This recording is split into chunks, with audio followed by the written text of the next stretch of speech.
দীর্ঘদিন পরে হবিগঞ্জ জেলা ছাত্রদলের পূর্ণাঙ্গ কমিটি যার নির্দেশনায় বাস্তবায়ন হয়েছে 18 কোটি মানুষের মাটি ও মানুষের নেতা বাংলাদেশ জাতীয়তাবাদী দল এর ভারপ্রাপ্ত চেয়ারম্যান, বাংলাদেশের প্রধানমন্ত্রী, বাংলাদেশ জাতীয়তাবাদী ছাত্রদলের সাংগঠনিক অভিভাবক জনাব তারেক রহমান, যাদের অত্যন্ত পরিশ্রমে আমাদের হবিগঞ্জের কমিটি পূর্ণাঙ্গ রূপ ধারণ করেছে।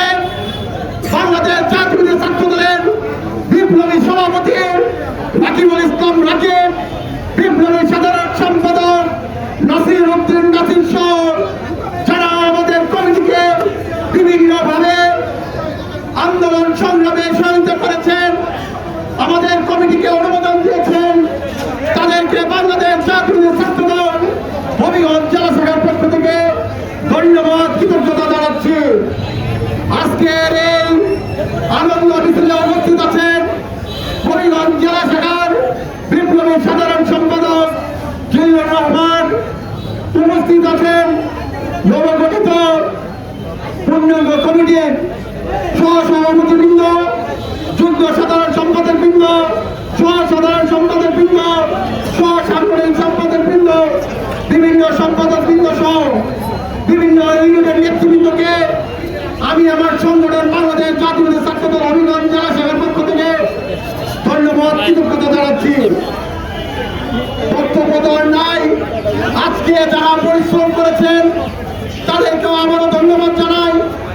আমি একটি কথা বলতে চাই, বাংলাদেশ জাতীয়তাবাদী ছাত্রদের একটি বৃহৎ সংগঠন, এই সংগঠনে বিভিন্ন ওয়ার্ড পর্যায়ে নেতৃবৃন্দ আছে, উপজেলা পর্যায়ে নেতৃবৃন্দ আছেন, অসংখ্য নেতৃবৃন্দ যারা প্রচারের দীর্ঘদিন ধরে রাজপথে তাজা রক্ত দিয়ে এই প্রতি হাসিনা পথনে অগ্নিবদ্ধ ভূমিকা রেখেছে। বন্ধুরা, ইনশাল্লাহ আমাদের এই কার্যক্রম, আমাদের সাংগঠনিক কার্যক্রম অব্যাহত থাকবে।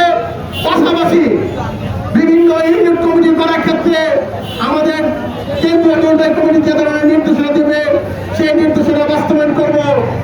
আমরা আজকের এই আনন্দ মিছিলে আমরা শ্রদ্ধা ভরে স্মরণ করছি জুলাই অভ্যুত্থানে যে সকল শহীদ হয়েছেন, তাদের আত্মার মাগফিরাত করছি।